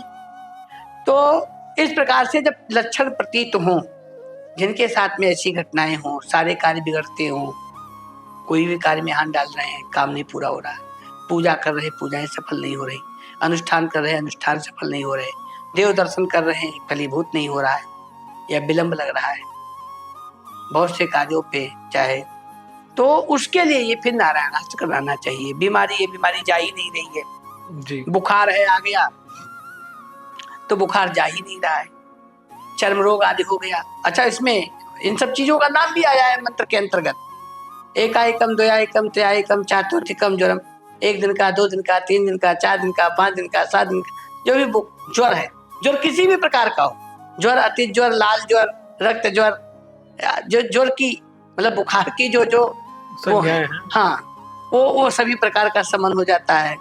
18 कुष्ठान, 18 प्रकार के कुष्ठ, 18 क्षय रोगान, 18 प्रकार के क्षय रोग, ये सभी प्रकार के जो शरीर में होते हैं इनका भी समन हो जाता है। औषधियों पे औषधियां लेते चले जा रहे हैं, लाभ नहीं पा रहे हैं, औषधियां लाभ नहीं कर रही शरीर को, उस समय भी करा सकते हैं। व्यर्थ का जो है कोई मतलब नहीं है, कहीं संलिप्तता नहीं है, फिर भी वाद विवाद, मुकदमा और सब चीजें होती चली जा रही हैं। कमजोर पड़ रहे हैं समाज में, अकेले पड़ गए हैं, कोई साथ देने वाला नहीं है, तो उस समय ये नारायणास्त्र बहुत ही सबल बनाता है, आपको मजबूत बनाता है, आपको संकटों से बाहर निकालता है। और ऐसा ये मेरा अनुभूत प्रयोग है। इसका कवच धारण करने से सभी प्रकार की सिद्धियों की, सभी प्रकार की मनोकामनाओं की पूर्ति होती है। लेकिन पहले पूरा 31 दिन का जप हो, उसके बाद इसी का कवच धारण किया जाए। तो कुंडली में बैठे हुए, जन्म पत्रिका में बैठे हुए, लग्न में बैठे हुए, जो जन्म पत्रिका में, लग्न चार्ट में जो भी ग्रह हैं, अशुभ ग्रह हैं, पापक ग्रह हैं, वो आपको प्रतिफल उल्टा दे रहे हैं, उल्टा परिणाम भोगवा रहे हैं, आपको परेशान कर रहे हैं। तो ना कुर्वन्त भयं तस्य गगने भास्करादया, तो उसमें जो है सूर्य आदि ग्रह, गगने भास्करादया, अंतरिक्ष में सूर्य आदि ग्रह, वो भय नहीं देते, वो भी सब शांत हो जाते। अलग अलग ग्रह का कराओ, एक ग्रह का जाप कराओ, दूसरा ग्रह नाराज, दूसरा ग्रह का कराओ, तीसरा ग्रह नाराज, नवो ग्रह का कराओ, तो पता चले सभी की संख्या मिला के 5-10 लाख हो गई, और 5-10 लाख जाप कराने के लिए 5-10 लाख रुपए रख लो, तो उससे कोई लाभ नहीं है। एक ही साधे सब सदे सब साधे, एक साधने एक मंत्र है ये, जो षटकर्म सन्निहित है नारायणास्त्र, इसको कराने से ग्रहों की भी शांति हो गई, अन्य चीजों पे भी विजय प्राप्त हो गई। तो ये साधारण मंत्र नहीं, महाविद्या का मंत्र, महानामनी विद्या का मंत्र है। इसके करने से सभी चीजों का लाभ प्राप्त होता है। जी, तो बहुत अच्छी जानकारी दी आपने आचार्य जी। दोस्तों, हमें आशा है आज आपने बहुत कुछ जाना होगा अनुष्ठान के बारे में, मारक बाधक के बारे में, मार्केश के बारे में। अगर आपका कोई भी प्रश्न है इन अनुष्ठानों से रिलेटेड, तो आप हमसे संपर्क कर सकते हैं हमारे व्हाट्सएप नंबर पर या हमारे सोशल मीडिया हैंडल्स के थ्रू। अगर आप की कोई और भी क्वेरी है, आप आचार्य जी के साथ किसी तरह का कोई कंसल्टेशन बुक कराना चाहते हैं, तो भी आप हमसे संपर्क कर सकते हैं। हम जल्दी ही एक डिटेल्ड पॉडकास्ट लेकर आएंगे 10 महाविद्याओं पे, और तब तक के लिए हम आचार्य जी को धन्यवाद देते हैं और इस पॉडकास्ट को यहीं ख़त्म करते हैं। आचार्य जी, आपका आने के लिए बहुत बहुत धन्यवाद।